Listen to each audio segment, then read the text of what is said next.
Aleksandr Solzhenitsyn didn't write Live Not by Lies for people living in comfort. He wrote it for people living under pressure, for people surrounded by propaganda, for people who knew the truth but also knew the cost of saying it out loud. And that's why his warning still matters. Because lies don't always appear wearing jackboots. Sometimes they show up in the language of policy, sometimes they arrive through social pressure, and sometimes they're something you're expected to repeat, endorse, sign, or quietly tolerate. Solzhenitsyn's message is often misunderstood.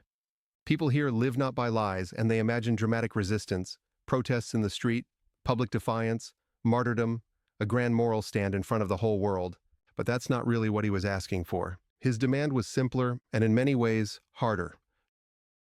Don't say what you know is false. Don't repeat lies. Don't participate in them, even silently. That's the heart of it. No revolution required, no heroic speech, and no need to fix the whole system. Just refuse to cooperate with falsehood, and that's exactly why the idea is so dangerous. Oppressive systems don't need everyone to believe. They just need people to comply. You don't have to believe the narrative. You just have to repeat it. You don't have to agree. You just have to stay quiet. You don't have to support the lie. You just have to go along with it. That's how lies scale. Not mainly through true believers, but through exhausted people. Practical people. People who are just trying to get by. People who convince themselves that one more compromise doesn't matter, until it does. This is especially relevant to the military community. If you've worn the uniform, you understand hierarchy. You understand discipline, you understand mission-first thinking, you understand that sometimes you follow orders you don't like, but you also understand something else. There's a line. There's always a line, and the profession of arms depends on people who can recognize that line. People who know when obedience becomes complicity. People who understand that legality and morality aren't always the same thing. Live Not by Lies forces a hard question. What happens when the line isn't obvious? What happens when the lie isn't shouted? What happens when it's whispered? When it's wrapped in bureaucratic language? When it's presented as policy? When it's not technically illegal, but you know it's dishonest? That's where character lives. Not in the speeches, not in the awards, not in the carefully polished public image. Character lives in the quiet moment when you decide whether to nod along or not. Nobody wakes up one morning and decides to live a lie. That's not how it usually works. It happens gradually. You sign your name to something you don't really believe. You stay silent in a meeting where somebody should have spoken. You repeat a line you know isn't entirely true because everyone else is saying it. You tell yourself it's not worth the fight. You tell yourself this is just how things are done. Each decision feels small. Each compromise seems manageable. But taken together, those small compromises build something much bigger.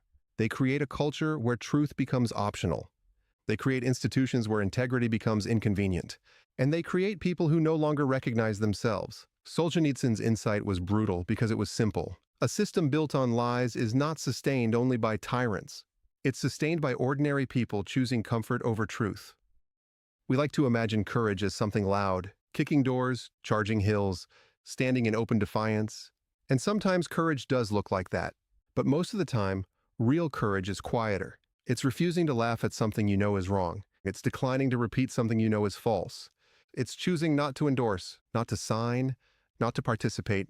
No speech, no applause, no recognition. Just a line you refuse to cross. That kind of courage does not make headlines, but it changes cultures. Because one person who stops pretending makes it harder for everyone else to keep pretending. This is where people usually get stuck. They ask, what difference does it make? I'm just one person. I can't fix the institution. I can't change the government. I can't stop the machine. And maybe that is true. But Solzhenitsyn's answer isn't that you are responsible for dismantling the whole system. You're responsible for not helping it. That's a much heavier burden than it sounds. Because it removes the excuse of powerlessness. You may not be able to stop the lie, but you can refuse to carry it. You can refuse to repeat it. You can refuse to lend it your name, your voice, your silence, or your credibility. Live Not by Lies isn't a manifesto for overthrowing governments.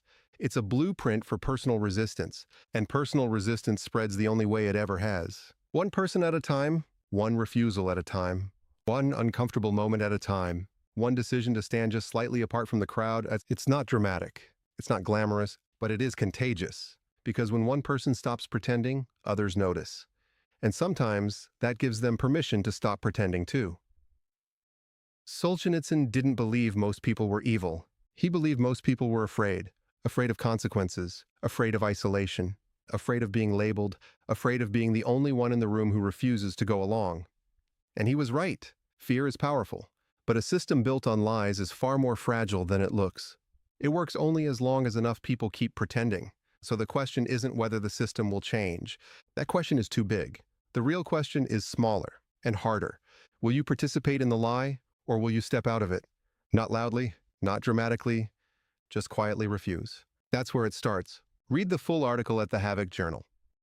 The link is in the description.